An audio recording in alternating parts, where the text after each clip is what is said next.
Hello students, welcome back to my next video lecture. Myself Saurabh Gautam. In this video lecture, we are going to do how we estimate amount of nitrogen in an organic compound. Last video lecture में हमने estimation of carbon and hydrogen कैसे करते हैं लेबेक्स method में, या लाइबेक्स method भी बोलते हैं कुछ इनको इसको। लेबेक्स मेथड में कैसे आप estimation of carbon and hydrogen करते हो वो पढ़ा है। इस मेथड में we will do estimation of nitrogen कैसे होती है वो। इसके लिए there are two commonly used methods, that is Dumas method and Kjeldahl's method. K silent है, Kjeldahl's method.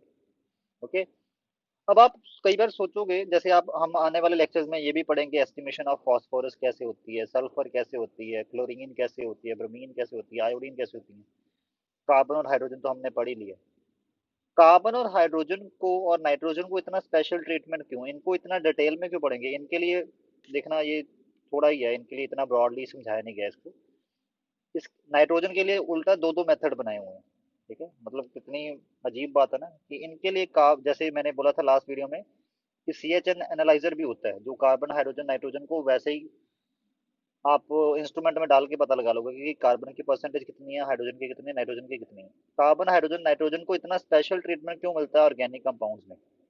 Organic compound basically carbon और हाइड्रोजन पे बेस्ड ही होते हैं। चलो, तो कार्बन और हाइड्रोजन को तो का तो स्पेशल ट्रीटमेंट क्यों है समझ में आता है। नाइट्रोजन को क्यों? क्योंकि लिविंग बीइंग्स में जितने भी ऑर्गेनिक मॉलिक्यूल इन्वॉल्व होते हैं, जैसे प्रोटीन्स हो गया, कार्बोहाइड्रेट्स हो गया, वगैरह वगैरह जितने भी हैं, DNA, RNA, इनमें nitrogen is also a very very important part. Carbon hydrogen के अलावा nitrogen is also a very very important part.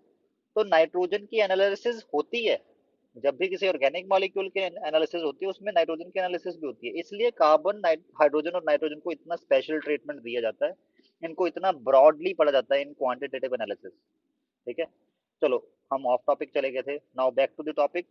How we estimate nitrogen, उसके लिए दो मेथड है, Dumas method, Kjeldahl method. Commonly use method होने वाला जो है वो है जल्डाल मेथड, क्योंकि डूमस मेथड थोड़ा सा कॉम्प्लिकेट हो जाता है। ठीक है, क्लियर, मतलब इसमें गैसेस इन्वॉल्व हैं, तो जिसमें गैसेस इन्वॉल्व हैं उसको हैंडल करना थोड़ा डिफिकल्ट हो जाता है। हालांकि जलडाल में ऐसा गैसेस वाला कुछ है नहीं। ओके, तो सबसे पहले डूमस मेथड। डूमस मेथड के लिए दिस इज द ऑपरेटर्स, कुछ कुछ पिस्टल ऑपरेटर्स जैसा ही है। ठीक है, क्लियर, बट इसके केस में एक सिलेंडर दिया हुआ है। सिलेंडर पे देखो ये मार्किंग करी हुई है वॉल्यूम वगैरह मेजर करने के लिए।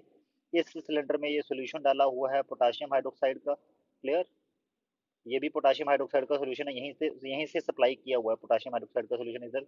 ठीक है, यहाँ से जो गैसेस निकल के आएंगी उसको इस ट्यूब से पास करके यहाँ से आप पास करोगे, ये मरकरी है। ठीक है, गैसेस यहाँ पे आ जाएंगी। ओके, जो इसमें KOH में डिजोल्व होने वाली गैसेस होंगी वो इसमें रह जाएंगी, जो नहीं डिजोल्व होने वाली होंगी वो ऊपर कलेक्ट हो जाएंगी। ठीक है, क्लियर। ऑर्गेनिक कंपाउंड को यहाँ हम हीट करेंगे। Clear, in the presence of pure carbon dioxide, pure carbon dioxide के एटमोस्फेयर में उसको आप ऑर्गेनिक कंपाउंड कॉपर ऑक्साइड, इसमें भी कॉपर ऑक्साइड में ऑर्गेनिक कंपाउंड को मिक्स करके बस आपने साथ में इसमें जो एटमोस्फेयर है, मतलब यहाँ पे हीट रखना, हीट जो करना है उसको कार्बन डाइऑक्साइड की प्रेजेंस में हीट करना है, इन दोनों को mixture. That's it. Okay, so this is the arrangement of the Dumas method। अब रिएक्शन इन्वॉल्व जो डुमस मेथड में होते हैं, देखो ऑर्गेनिक कंपाउंड है तो कार्बन हाइड्रोजन तो होगा ही होगा। यहाँ पे नाइट्रोजन की एस्टिमेशन करने वाले हैं तो इसलिए नाइट्रोजन पे फोकस करेंगे हम। ठीक है, बट अभी अभी हमने पिछले ही लेक्चर में, पिछले वीडियो लेक्चर में पढ़ा कि कार्बन और हाइड्रोजन को जब कॉपर ऑक्साइड की प्रेजेंस में हीट किया जाता है तो क्या बनता है, कार्बन डाइऑक्साइड और वाटर। और नाइट्रोजन को भी जब कॉपर ऑक्साइड की प्रेजेंस में हीट किया जाता है तो नाइट्रोजन से भी क्या बनता है, नाइट्रोजन से, नाइट्रोजन को जब आप कॉपर ऑक्साइड की प्रेजेंस में हीट करोगे तो आपके पास क्या बनता है, नाइट्रोजन के ऑक्साइड्स, NO हो गया, NO2 हो गया। बट आपको नाइट्रोजन के ऑक्साइड नहीं बनाना है, इसमें नाइट्रोजन बनानी होती है।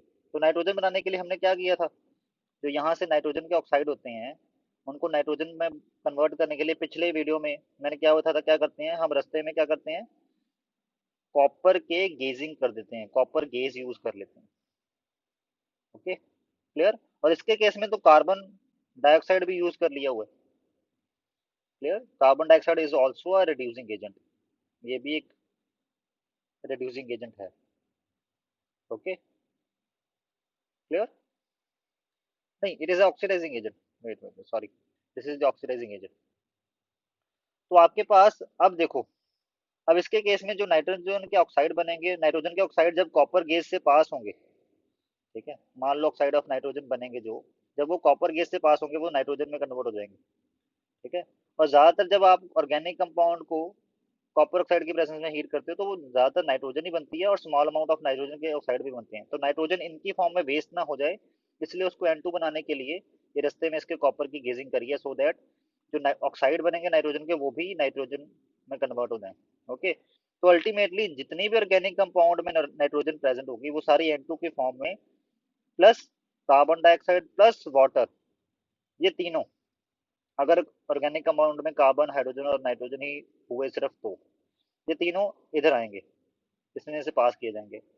कार्बन डाइऑक्साइड और वाटर जो है वो इस कॉलम में एब्जॉर्ब हो जाएंगे, क्यों? क्योंकि potassium hydroxide is the absorber of carbon dioxide and water. Clear? Okay, nitrogen को छोड़ के सारी की सारी गैसेस में एब्जॉर्ब हो जाएंगी पोटाशियम हाइड्रोक्साइड के सोल्यूशन में। ओके, अगर सल्फर वाला कंपाउंड हुआ तो सल्फर डाइऑक्साइड जो बनेगी वो भी यहीं पे एब्जॉर्ब हो जाएगी। ठीक, मतलब नाइट्रोजन सिर्फ यहाँ पे कलेक्ट होगी, बाकी सारी की सारी गैसेस जो हैं वो कहाँ पे आ जाएंगी, वो इस सोल्यूशन में एब्जॉर्ब हो जाएंगी। ठीक है, और जितनी भी गैस बनेगी उसका वॉल्यूम यहाँ से लेवल से नोट कर लिया जाता है। तो आपके पास नाइट्रोजन गैस कितनी प्रोड्यूस हुई है फ्रॉम दैट ऑर्गेनिक कंपाउंड, ये आप पता लगा लेते हो इस वॉल्यूम वाले लेवल को देख के। यहाँ से वॉल्यूम नोट कर लेते हो नाइट्रोजन गैस का कि कितना प्रोड्यूस हुआ है। और उससे क्या होता है, जितनी भी नाइट्रोजन गैस प्रोड्यूस हुई है वो किसकी वजह से प्रोड्यूस हुई है, वो उस ऑर्गेनिक कंपाउंड की वजह से प्रोड्यूस हुई है। तो जितनी नाइट्रोजन गैस बनी है उसमें जितना भी नाइट्रोजन है वो किसका है, वो ऑर्गेनिक कंपाउंड का नाइट्रोजन। That's it. तो इसमें आप नाइट्रोजन गैस की अमाउंट को देख के पता लगा लेते हो कि आपके पास ऑर्गेनिक कंपाउंड में नाइट्रोजन की परसेंटेज कितनी है। ओके, ये इसका अरेंजमेंट दिया हुआ है, ये इसका समझाया हुआ है, ठीक है, इसकी पूरा जो कंस्ट्रक्शन को समझाया हुआ है, ठीक है, ये मैं नहीं करवाऊंगा, ये आप खुद देखो। ओके, अब देखो, अब जो आपके पास, मान लो नाइट्रोजन जो निकली, नाइट्रोजन गैस जो निकली, अगर आपने ये सिलेंडर, ये वाला जो सिलेंडर है इसको एसटीपी कंडीशंस पे रखा हुआ है, हालांकि ज्यादातर ऐसा होता नहीं है, हमने लेबोरेटरी कंडीशंस पे रखा होता है, मान लो हमने एसटीपी कंडीशन सेट करके रखी हुई थी, ठीक है, और उसमें इस सिलेंडर को उसमें रखा हुआ है, तो जितनी भी नाइट्रोजन गैस प्रोड्यूस होगी उसका वॉल्यूम एसटीपी पे नोट हो जाएगा। ठीक है, क्लियर? हम मान लेते हैं let V2 is volume of gas of N2 gas at STP, ठीक है, जो प्रोड्यूस हुआ है। We know that according to mole concept, 22.4 liter of a gas at STP is equal to 1 mole of that gas। ठीक है, और यहाँ पे गैस कौन सी है, वो नाइट्रोजन। नाइट्रोजन का 1 मोल का वेट कितना होता है, 28 gram. It means 22.4 litre of nitrogen का जो वेट होता है, जब हम नाइट्रोजन इतनी लेते हैं एसटीपी पे, उसका जो वेट होता है वो कितना होता है, 28 ग्राम। और मान लो आपके पास x litre of nitrogen, sorry V2 litre of nitrogen gas बनेंगी, जो पिछले ऑपरेटर्स में वो सिलेंडर में V2 litre of nitrogen gas collect हुई है, तो उसका वेट कितना होता होगा, 28 divide by 22.4 litre into V2। Okay, clear? यहाँ पे लीटर में ना करके अगर वॉल्यूम आपने एमएल में मेजर किया है तो इसको लीटर में डायरेक्ट ऐसे कर सकते हो, 22400 ml, कि 22400 ml of gas at STP is equal to 1 mole of gas. ठीक है, ले तो यहाँ पे फिर अगर एमएल में दिया है तो यहाँ पर 22400 हो जाएगा। तो यहाँ से आपके ये जो कैलकुलेट करके आया, ये क्या आया कि जो V2 volume of gas produce हुई है नाइट्रोजन, उसका वेट कितना होगा। V2 वॉल्यूम किस पे प्रोड्यूस हुआ है, एसटीपी कंडीशन पे प्रोड्यूस हुआ है, उसका जो मास है वो इतना है, 28/22.4 इंटू V2। क्लियर? इन्होंने बुक वालों ने जो V2 है, जो वेट है उसको निकाला हुआ 28/22400 इंटू 28, क्योंकि इन्होंने माना है कि जो आपके पास ये जो V2 प्रोड्यूस होना है यहाँ पे V2, ये जो V2 है इसको एमएल में मेजर किया है, वॉल्यूम ऑफ नाइट्रोजन गैस जो मेजर करी है वो एमएल में मेजर करी है। ठीक है, ये देखो, ये आपके पास ये दिया हुआ।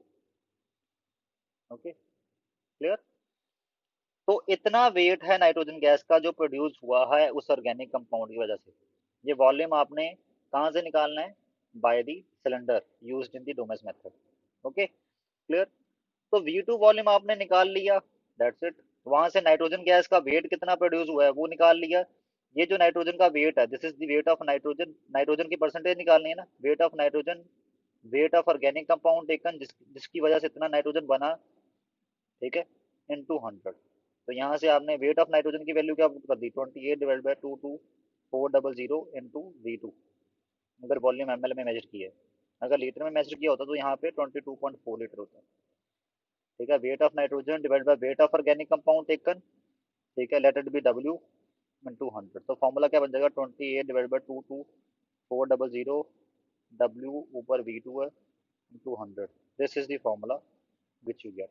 तो परसेंटेज ऑफ नाइट्रोजन निकालने के लिए ये फॉर्मूला दे दिया गया है। Okay, clear, that's it. अगर आपने वॉल्यूम एसटीपी में मेजर नहीं किया होगा तो क्या होगा, जिस भी कंडीशन पे आपने वॉल्यूम मेजर किया होगा उस टाइम कोई प्रेशर कंडीशन, कोई वॉल्यूम कंडीशन होगी ना, ठीक है, क्लियर, वो उस टाइम कोई प्रेशर और टेम्परेचर की कंडीशन होगी, उस कंडीशन पे वॉल्यूम कितना है नाइट्रोजन गैस का वो अगर पता लग जाए आपको, तो जो आपके पास एसटीपी कंडीशन पे उसका वॉल्यूम कितना होगा। एसटीपी कंडीशन क्या होती है, जब प्रेशर 760 mm हो और टेम्परेचर 273 केल्विन हो, उस गैस का, जितनी नाइट्रोजन गैस आपने इस कंडीशन पे कलेक्ट करी है, उस गैस का वॉल्यूम कितना होगा वो निकालने के लिए आपके पास होती है ना आइडल गैस इक्वेशन। तो वहां से आप volume of nitrogen gas at STP निकाल सकते हो। ठीक है, अगर एसटीपी कंडीशनों पे नहीं दिया वो वॉल्यूम। ठीक है, क्लियर। तो ये है, दैट्स इट। अब आप एक न्यूमेरिकल करते हैं हम, ठीक है, इससे थोड़ा ज्यादा क्लियर हो जाएगा आपके पास। Dumas method, in Dumas method the estimation of for the estimation of nitrogen, 0.30 gram of organic compound gave 50 ml of nitrogen collected at 300 Kelvin and 715 mm pressure। कितनी नाइट्रोजन कलेक्ट हुई इतने ऑर्गेनिक कंपाउंड की वजह से इस temperature और इस pressure पे, 50 ml। Calculate the percentage composition of nitrogen in the compound, that's it. And given क्या है, एक्वस टेंशन कितनी होती है 300 केल्विन पे 15 mm। एक्वस टेंशन का मतलब क्या है, जैसे जहां से जब नाइट्रोजन गैस निकलेगी, ठीक है, यहाँ पे नाइट्रोजन गैस कलेक्ट होगी, थोड़े बहुत वाटर के वेपर भी तो आएंगे, क्योंकि ये जो सोल्यूशन है ये भी तो उसमें जो थोड़ा बहुत वाटर है वो भी इवेपोरेट होगा, क्लियर। तो यहाँ पे जो वॉल्यूम और जो प्रेशर है, चलो वॉल्यूम को छोड़ो, जो प्रेशर है उस प्रेशर में हाइड्रोजन का भी तो थोड़ा बहुत इन्वॉल्वमेंट है, वाटर का भी तो थोड़ा बहुत इन्वॉल्वमेंट है। तो वाटर के कारण जो प्रेशर है उसको नेग्लेक्ट करना है, उसको बाहर निकालना होता है। और वाटर के कारण जो प्रेशर आता है, जब आप किसी लिक्विड के अबव कोई गैस कलेक्ट करते हो, ठीक है, तब उस गैस में गैस के साथ साथ वाटर के वेपर भी होते हैं। तो वाटर के वेपर का जो प्रेशर होता है उसको बोलते हैं एक्वस टेंशन। ठीक है, क्लियर। और एक्वस टेंशन है 300 केल्विन जो होती है वो 15 mm होती है, क्लियर, दैट्स इट। तो अब आपने नाइट्रोजन कितनी कलेक्ट हुई 50 ml, किस कंडीशन पे, इस टेम्परेचर और इस प्रेशर पे। बट इस प्रेशर में से 15 mm प्रेशर तो वाटर के कारण ही है, तो 700 mm प्रेशर है। जो नाइट्रोजन 50 ml कलेक्ट हो रही है उसके कारण जो प्रेशर हुआ है वो कितना है 700 mm, 15 mm तो वाटर का होगा, ठीक है। और टेम्परेचर जो है वो 300 केल्विन। Okay, clear. तो अब सबसे पहले आपने ये निकालना है कि अगर इस गैस को आपने एसटीपी कंडीशनों पे कलेक्ट किया होता है तब नाइट्रोजन का वॉल्यूम कितना होता है, ठीक है। तो एक्सपेरिमेंटल वैल्यूज प्रेशर, वॉल्यूम और टेम्परेचर की कितनी है वो ये है। एसटीपी पे वॉल्यूम की वैल्यू क्या होती है वो निकालने के लिए आपको आइडल गैस इक्वेशन लगानी पड़ेगी, P1 V1/T1 equal to P2 V2/T2। ये है एक्सपेरिमेंटल कंडीशंस, ये है एसटीपी कंडीशंस, ठीक है। V2 की वैल्यू आपने कैलकुलेट करनी है कि नाइट्रोजन गैस का वॉल्यूम जो है वो एसटीपी पे कितना होगा, वो आपने निकाल लिया, V2 कैलकुलेट कर लिया। इस फॉर्मूले से V2 आ गया 41.9 ml। मतलब अगर वो गैस एसटीपी कंडीशन पे कलेक्ट होती है उसका वॉल्यूम 41.9 ml होता है। तो नाइट्रोजन गैस कितनी प्रोड्यूस हुई है 41.9 ml if present at STP. तो यही चाहिए होता है हमें, गैस का वॉल्यूम एसटीपी पे चाहिए होता है अगर आपने मोल कंसेप्ट लगाना है, ठीक है। तो इतने गैस का वेट कितना होगा, 22400 ml of gas, specially nitrogen gas, उसका वेट कितना होता 28 ग्राम अकॉर्डिंग टू मोल कंसेप्ट। तो 41.9 ml ऑफ गैस का वेट कितना होगा, 28 डिवाइड बाई 22400 इंटू 41.9। इसको सॉल्व करो, clear, this is the weight of nitrogen gas, clear. इसको सॉल्व कर लेते हैं, तो रुको वेट, मैं अभी आपको मोबाइल से कैलकुलेट करके बता रहा हूँ इसको। 41.9 into 28 divided by 22400. This comes out to 0.0524 approximate. So this is the nitrogen gas, nitrogen produced from that organic compound. Organic compound का weight कितना लिया था? 0.3 into 100. This is the percentage of nitrogen. Nitrogen कितनी produce हुई divide by organic compound कितना लिया था जिसकी वजह से इतनी नाइट्रोजन प्रोड्यूस हुई इनटू 100. ठीक है, divided by 0.3. so this comes out to be 17.46. Answer, that's it. Okay, बस ये याद रखना कि जब भी गैस कलेक्ट होगी ऊपर तो इसमें नाइट्रोजन के प्रेशर के साथ साथ वाटर का प्रेशर भी इन्वॉल्व हुआ होगा. तो उस वाटर के प्रेशर को एक्वस टेंशन बोलते हैं. तो प्रेशर ऑफ, जो एक्सपेरिमेंटल कंडीशनों में जो प्रेशर लेना है वो आपने प्रेशर ऑफ नाइट्रोजन लेना है. ये टोटल प्रेशर है, उसमें से वाटर का प्रेशर माइनस कर दो. ओके, तो एक्चुअल प्रेशर ऑफ गैस, ये वाला कंसेप्ट कैसे निकलेगा, उसमें से एक्वस टेंशन को सब्ट्रैक्ट करना होता है. तो this is the Dumas method. ये कुछ प्रॉब्लम्स हैं, आप इसको सॉल्व कर सकते हो. This is the answers. Okay, these are the answers. Okay, अब नेक्स्ट मेथड है आपके पास, सेकंड मेथड, जो नाइट्रोजन एस्टिमेशन के लिए यूज होता है, जो सिंपल है. ठीक है, बट सिंपल होने के साथ साथ इसमें कुछ लिमिटेशंस भी हैं. अभी डिस्कस करते हैं क्या है. वो सेकंड मेथड है जल्डाल्स मेथड. बट जल्डाल मेथड कब एप्लीकेबल नहीं होता? जब आपके पास कंपाउंड ऐसा है जिसमें नाइट्रोजन जो है वो या तो रिंग में प्रेजेंट है, जैसे पिरिडीन. पिरिडीन में क्या होता है? पिरिडीन में आपके पास नाइट्रोजन जो है वो रिंग के अंदर प्रेजेंट है. तो इनके केस में ये वाला जल्डाल मेथड नहीं लगेगा नाइट्रोजन एस्टिमेशन के लिए. उसके बाद अगर नाइट्रोजन ऑक्सीजन एटम से डायरेक्टली लिंक्ड है, जैसे नाइट्रो ग्रुप जो होता है हमारे पास NO2 ग्रुप, उसमें नाइट्रोजन के साथ डायरेक्टली लिंक होता है, नाइट्रोजन ऑक्सीजन के साथ डायरेक्टली लिंक होता है. ठीक है, या किसी दूसरे नाइट्रोजन से लिंक है नाइट्रोजन एटम, जैसे N double bond N. Azo compounds जो होते हैं उसमें ऐसे होता है, नाइट्रोजन दूसरे नाइट्रोजन से डबल बॉन्ड के थ्रू बाउंडेड होता है.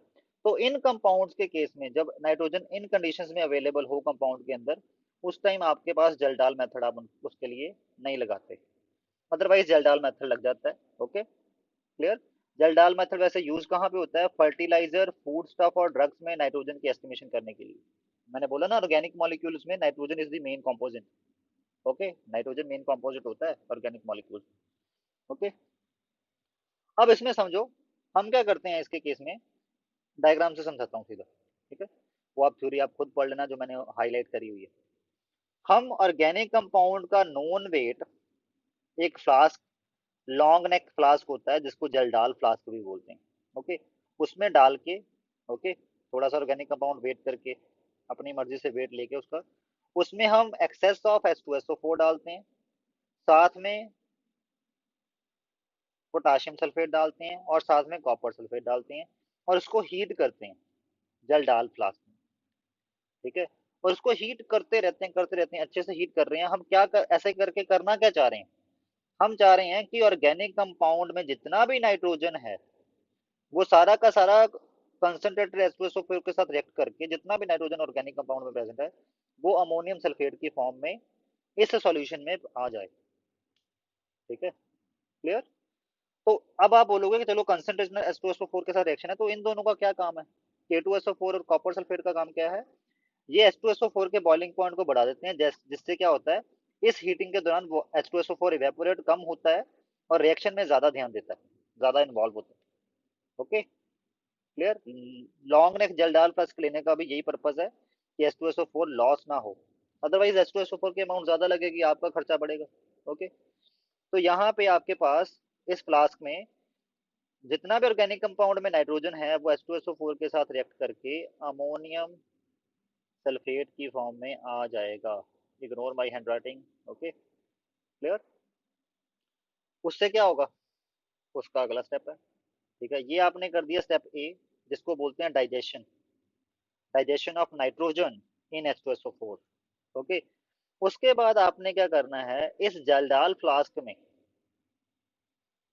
इस जलडाल फ्लास्क में जलडाल ट्रैप की हेल्प से, okay, no no no wait wait, इस जलडाल फ्लास्क में, यही वाला जलडाल फ्लास्क, इसमें अपनी अपनी तरफ से NaH, सोडियम हाइड्रोक्साइड डाल देना और उसको फिर से हीट करना शुरू कर देना.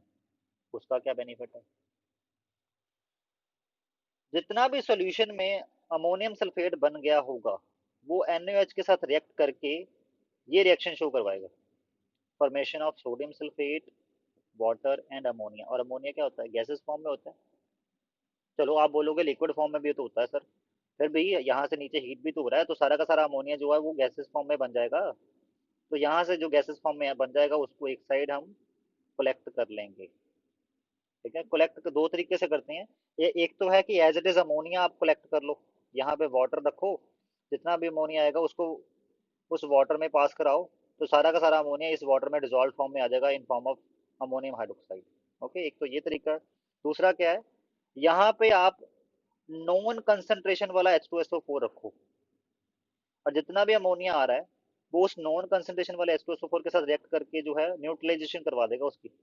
नॉन का मतलब क्या होता है, इसकी मोलैरिटी जैसे मान लो 0.5 मोलर है, ये आपको पता हो, कितना वॉल्यूम लिया है वो भी आपको पता है कि 20 ml लिया था हमने।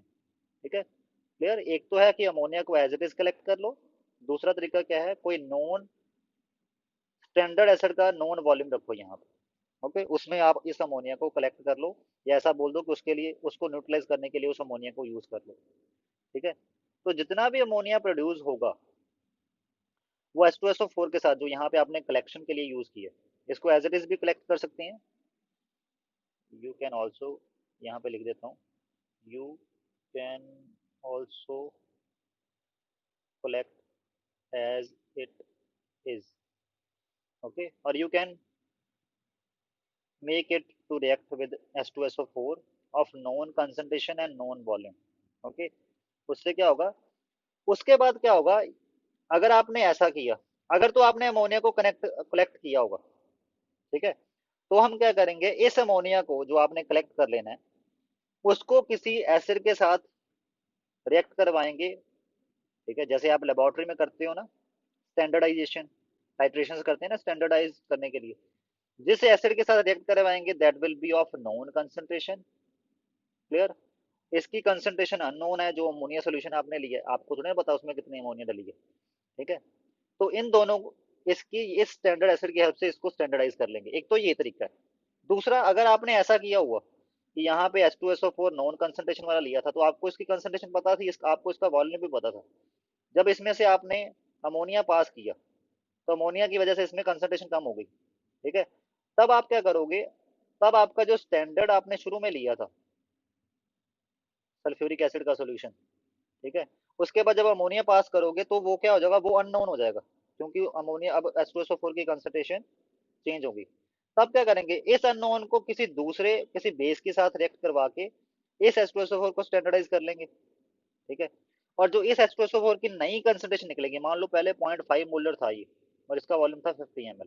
ठीक है, तो अब उसके बाद जो आफ्टर, जब इसमें से अमोनिया पास किया उसके बाद जब इसको एनालाइज किया तो इसकी कंसंट्रेशन 0.2 मोलर निकली। ठीक है, तो इट मीन्स शुरू में उसकी कंसंट्रेशन 0.5 मोलर थी और उसका वॉल्यूम 50 ml था।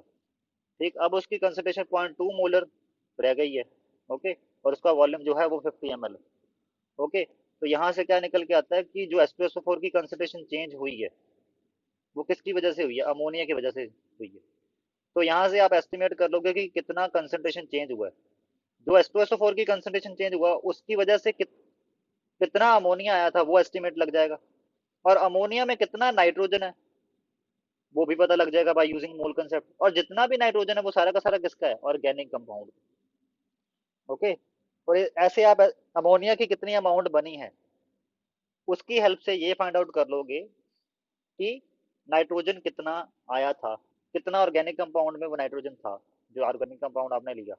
ठीक है, उससे आप नाइट्रोजन की एस्टिमेशन कर लेते हो। ओके, अब इसके लिए मैं कोई डायरेक्ट फॉर्मूला नहीं दूंगा क्योंकि इसका फॉर्मूला बड़ा कॉम्प्लिकेट सा बन जाता है जब ड्राइव करते हैं, तो इसके मैं डायरेक्ट क्वेश्चन सॉल्व करना आपको सिखाऊंगा कि क्वेश्चन सॉल्व कैसे करते हैं।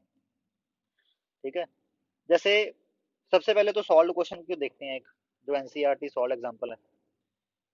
During estimation of nitrogen present in an organic compound by Geldahl method, the ammonia evolved from 0.5 gram of compound, 0.5 gram of compound की वजह से जो अमोनियम निकला, that neutralizes 10 ml of 1 molar H2SO4 solution। ये clear cut बोल रहे हैं कि उसने 10 ml of 1 molar H2SO4 के सोल्यूशन को न्यूट्रलाइज कर दिया।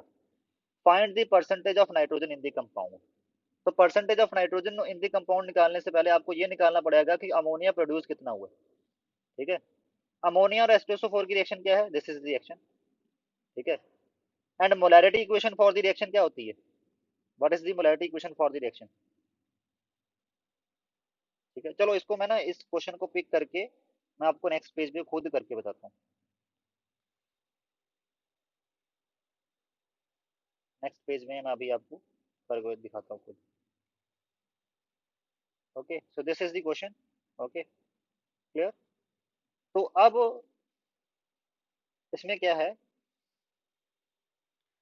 जो वॉल्यूम ऑफ H2SO यूज हुआ है वो है 10 ml हुआ है 1 मोलर H2SO4 का, ठीक, क्लियर। और रिएक्शन क्या होती है H2SO4 और अमोनिया की, this is the reaction, balance करनी है तो यहाँ पर 2। तो मोलैरिटी इक्वेशन क्या बन जाएगी, मैं ये आप उम्मीद करके चलता हूँ आपको मोलैरिटी इक्वेशन पता है। अगर मोलैरिटी इक्वेशन नहीं पता तो सोल्यूशन वाली प्लेयर लिस्ट में जाके मोलैरिटी इक्वेशन से कैसे अननोन वॉल्यूम अननोन सॉल्यूशन की कंसंट्रेशन फाइंड आउट करते हैं वो पता लगाओ पहले, वो उसको सीखो पहले। तो मोलैरिटी इक्वेशन क्या होती है, M1V1/N1 इक्वल टू M2V2/N2। इसमें ये साइड आपके पास हो गया H2SO4 और ये साइड हो गया अमोनियम हाइड्रोक्साइड, क्योंकि जो नाइट्रोजन जो अमोनिया निकला होगा उसको आपने जब वॉल्यूम की फॉर्म में कलेक्ट किया है तो वाटर के साथ रिएक्ट करके वो अमोनियम हाइड्रोक्साइड की फॉर्म में आ जाता है। Okay, clear. सो यहाँ पे N1 N2 कहाँ से निकलता है, यहाँ से रिएक्शन से। H2SO4 के लिए N1 की वैल्यू 1 है, कॉफिशिएंट 1 है, क्योंकि मोलैरिटी कितनी है उसकी, जिस सोल्यूशन को उसने न्यूट्रलाइज किया है, जिसके साथ वो रिएक्ट किया था अमोनिया हाइड्रोक्साइड, तो मोलैरिटी है 1 molar according to question. Volume कितना है उसका 10 ml, 10 M2। जो अमोनियम हाइड्रोक्साइड है उसका M2 कितना है वो आपको नहीं पता, V2 कितना है वो भी आपको नहीं पता। ओके, N2 कितना है वो है 2, यहाँ पे इक्वेशन से 2 पता लगता है। तो यहाँ से M2 इंटू V2 का आंसर जो है वो क्या आएगा, इधर 2 इंटू 1 इंटू 10, तो ये आएगा 20 millimoles. Molarity into volume को मल्टीप्लाई करके, you know that molarity is equal to number of moles by volume. Molarity into, तो यहाँ से नंबर ऑफ मोल्स का आंसर क्या आता है, नंबर मोलैरिटी इंटू वॉल्यूम। तो it means molarity into volume को मल्टीप्लाई करके निकलता क्या है, नंबर ऑफ मोल्स। बट मैंने यहाँ तो मिली मोल्स निकाले, क्यों, क्योंकि आपने जो वॉल्यूम है वो मिली लीटर में ले रखा है। यहाँ पे जो वॉल्यूम लिया था ये 10 ml में था ना, ठीक है। तो इसलिए यहाँ पे आपने मिली लीटर में लिया तो आपका जो आंसर है वो मिली मोल्स निकलेंगे। तो जो M2 इंटू V2 का आंसर आया वो कितना आ गया, 20 मिली मोल्स, या 20 इंटू 10⁻³ मोल्स। Okay, clear. और M2 इंटू V2 क्या निकला है, नंबर ऑफ मोल्स। किसके नंबर ऑफ मोल्स निकले हैं, अमोनियम हाइड्रोक्साइड के। M2 किसका है, अमोनियम हाइड्रोक्साइड का। V2 कितना है, किसका है, अमोनियम हाइड्रोक्साइड का। ये कहा यहाँ से क्या निकल गया, number of moles of ammonium hydroxide. तो अमोनियम हाइड्रोक्साइड के नंबर ऑफ मोल्स कितने हैं वो आपके पास पता लग गया, ठीक है, क्लियर। जितने अमोनियम हाइड्रोक्साइड के मोल हैं इट मीन वही वही number of moles of ammonia है। कितने हैं, 20 इंटू 10⁻³ मोल्स। तो इतने मोल्स ऑफ अमोनिया में नाइट्रोजन कितनी होगी वो पता लगा लें बाय यूजिंग मोल कंसेप्ट। हमें पता है 1 मोल ऑफ, अगर हम 1 मोल ऑफ अमोनिया लें, इट हैज नाइट्रोजन कितना होता है, 14 ग्राम, क्योंकि 1 मोल होता है ना, फॉर्मूला से दिख रहा है कि 1 मोल ऑफ अमोनिया लोगे उसमें 1 मोल ऑफ नाइट्रोजन होगा, और 1 mole of nitrogen means 14 gram of nitrogen. But आपके पास अमोनिया है कितना, 20 इंटू 10⁻³ मोल। तो उसमें कितना नाइट्रोजन होगा, 14 डिवाइड बाई 1 इंटू 20 इंटू 10⁻³। तो इसको अगर सॉल्व करेंगे यू विल गेट, तो 280 इंटू 10⁻³ ग्राम में आंसर आएगा, तो ये आएगा 0.28 ग्राम। तो मतलब जो इतने मोल ऑफ अमोनिया, जो अमोनिया बना था ऑर्गेनिक कंपाउंड की वजह से, इतने मोल बना था ना, ठीक है, उसमें कितना नाइट्रोजन है, 0.28 ग्राम नाइट्रोजन है, ठीक है, 0.28 ग्राम नाइट्रोजन है, ठीक। तो ऑर्गेनिक कंपाउंड कितना लिया था जिसकी वजह से वो अमोनिया बना था, वो बना था 0.5 ग्राम, 0.5 ग्राम लिया था। तो it means percentage of nitrogen कैसे निकलेगी, वेट ऑफ नाइट्रोजन, ये सारा का सारा नाइट्रोजन कहाँ से आया था, ऑर्गेनिक कंपाउंड से आया था, divide by weight of organic compound into 100। तो इसको अगर सॉल्व करें यू विल गेट 0.28 मैं कैलकुलेटर पे सॉल्व कर रहा हूँ उसको, 0.5, this comes out to be 56%। It means जो गिवन ऑर्गेनिक कंपाउंड है उसमें नाइट्रोजन की परसेंटेज कितनी है, 56%। ठीक है, क्लियर। तो ऐसे इन्होंने ये वाला क्वेश्चन सॉल्व किया है। इसमें इन्होंने ammonia as it is collect कर लिया था, जो 0.5 ग्राम ऑफ कंपाउंड की वजह से बना था ड्यूरिंग जलडाल मेथड। ओके। अब एक न्यूमेरिकल मैं दूसरा भी करके दिखाता हूँ, जिसमें अमोनिया जो है उसको डायरेक्ट किसी नॉन H2SO4 सॉल्यूशन में डाला जाएगा। ठीक है, और उससे आप नाइट्रोजन की परसेंटेज कैसे निकाल सकते हो उसकी बात करेंगे। पहले मेरे को ये क्वेश्चन पिक करने दो। Okay, now I am doing this question, the next page, wait. So this is the question which I have to solve. Okay, so इसमें क्वेश्चन में क्या पूछा बोला गया है, 0.2 gram of an organic compound on Kjeldahl analysis gave enough ammonia to just neutralize 20 ml of 0.1 normal H2SO4। ये भी वैसा ही क्वेश्चन। ठीक है, ये चेंज नहीं हुआ। वेट, अभी मेरे को कोई और क्वेश्चन ढूंढने दो। ये वाला क्वेश्चन नंबर थर्ड, ये है थोड़ा डिफरेंट टाइप का। ये जो क्वेश्चन नंबर फर्स्ट है वो उसी टाइप का ही है। दिया गया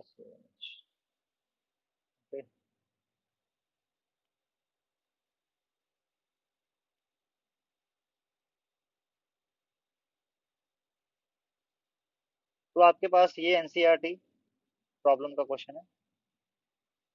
ओके, नहीं, वेट, ये तो अभी वही आ गया। ये नहीं, आपको नया क्वेश्चन चाहिए, ये वाला।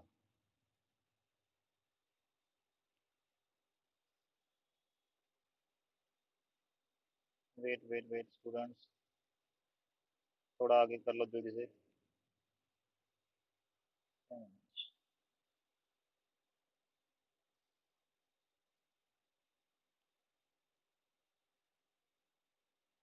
ये रहा आपके पास क्वेश्चन, इसको सॉल्व करते हैं अब। Okay, the ammonia obtained from 0.4 gram of an organic compound by Geldal method was absorbed by 30 ml of 0.25 molar H2SO4। The excess of acid was neutralized by, absorb हुआ, H2SO4 की concentration change हो गई। ठीक है, change होकर कितनी बनी है वो हमें नहीं पता। ठीक, वॉल्यूम उसका 30 ml ही रहेगा। क्लियर, क्योंकि गैस एब्जॉर्ब हुई है तो उससे ज्यादा वॉल्यूम पे फर्क नहीं पड़ता। उसके बाद अभी भी उस सोल्यूशन में H2SO4 बचा है। अमोनिया एब्जॉर्ब होने के बाद, इट मींस अमोनिया इतनी नहीं आई कि उसने पूरा का पूरा न्यूट्रलाइज कर दे। अमोनिया एब्जॉर्ब होने के बाद भी एसिड बचा है उस सॉल्यूशन में। Okay, the excess of acid that was left was neutralized by the addition of 30 ml of 0.2 normal NaOH। Okay, calculate the percentage of nitrogen in this substance. अब हम पहले ये देखेंगे जो न्यूट्रलाइजेशन के बाद, जैसे इस कंटेनर में H2SO4 था जो गिवन था आपको। क्लियर, उसमें से जब अमोनिया पास करी तो सॉल्यूशन की कंसंट्रेशन डिक्रीज हो गई, उसमें अमाउंट ऑफ H2SO4 डिक्रीज हो गई। वॉल्यूम उसका 30 ml ही रहा। क्लियर, इसकी मोलैरिटी जो नहीं है वो हमें नहीं पता, लेट इट बी एक्स। ठीक, तो इसको जब इस जो जो एक्सेस ऑफ H2SO4 बनता है, इसके लिए इसको न्यूट्रलाइज करने के लिए क्या लगता है, 30 ml ऑफ 0.2 मोलर NaOH लगता है। तो हम पहले ये एक्स कैलकुलेट करेंगे कि जो H2SO4 बचा था उसमें H2SO4 की मोलैरिटी क्या थी। तो आपको वही रिएक्शन देखना पड़ेगा, H2SO4 NaOH के बीच में क्या होता है, H2SO4 plus NaOH is going to give Na2SO4 plus H2O, इसको बैलेंस किया यहाँ पे 2। तो मोलैरिटी इक्वेशन लगा दो, M2V2/N2। ये H2SO4 के लिए ले लेते हैं, ये NaOH के लिए ले लेते हैं। ठीक है, जो अननोन H2SO4 है, जो आफ्टर अमोनिया पास करने से बन गया था। ठीक है, तो यहाँ पे अब N1 की वैल्यू कितनी है वो तो आपको पता ही है, 1। मोलैरिटी की वैल्यू हमने x मान ली ना, जो नई मोलैरिटी है। वॉल्यूम कितना है उसका, वॉल्यूम उसका 30 ml ही है। वॉल्यूम नहीं चेंज हुआ क्योंकि अमोनिया पास करने से उसका वॉल्यूम चेंज नहीं हुआ। ठीक है, हाँ, उसकी कंसंट्रेशन चेंज हो जाएगी क्योंकि H2SO4 जो है उसमें से अगर अमोनिया डालोगे तो हमें पता है ना अमोनियम सल्फेट बनता है, जिसकी वजह से न्यूट्रलाइजेशन होती है, अमोनिया की वजह से न्यूट्रलाइजेशन होती है, जिसकी वजह से अमोनियम सल्फेट बन जाता है। Okay, clear. और M2 क्या है? M2 NaOH के लिए जो M2 है वो दिया हुआ कितना है? 0.2 मोलर। और वॉल्यूम कितना लगा उसका? 30 ml। और N2 कितना है? ये कोएफिशिएंट कितना है? 2। ठीक है, तो इसको सॉल्व करो, you will solve it for x. तो क्या 30 से 30 कट गया, ये बन गया 0.1। 0.1 मोलर। मतलब जो अमोनिया पास करने के बाद जो H2SO4 लेफ्ट सोल्यूशन है, लेफ्ट H2SO4 सोल्यूशन जो है, उसमें मोलैरिटी कितनी थी? उसकी मोलैरिटी नई जो बन गई थी वो कितनी थी? 0.1। ठीक है। इनिशियल मोलैरिटी कितनी थी? इनिशियल मोलैरिटी ऑफ H2SO4 वो कितनी थी? H2SO4 की इनिशियल मोलैरिटी 0.2 मोलर। और वॉल्यूम कितना था? Volume 30 ml। After passing ammonia, H2SO4 की मोलैरिटी कितनी है? 0.1 मोलर। वॉल्यूम कितना रहा? 30 ml। ठीक है, क्लियर। तो हम पहले ये देख लें,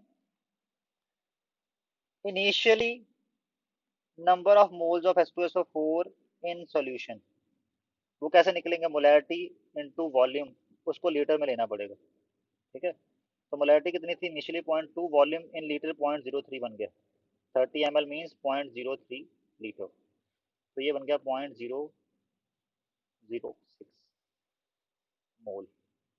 और आफ्टर पासिंग अमोनिया, जो H2SO4 बचा था, उसका कैसे बनेगा? M2 into volume in litre. Volume तो 30 ml मतलब 0.03 है।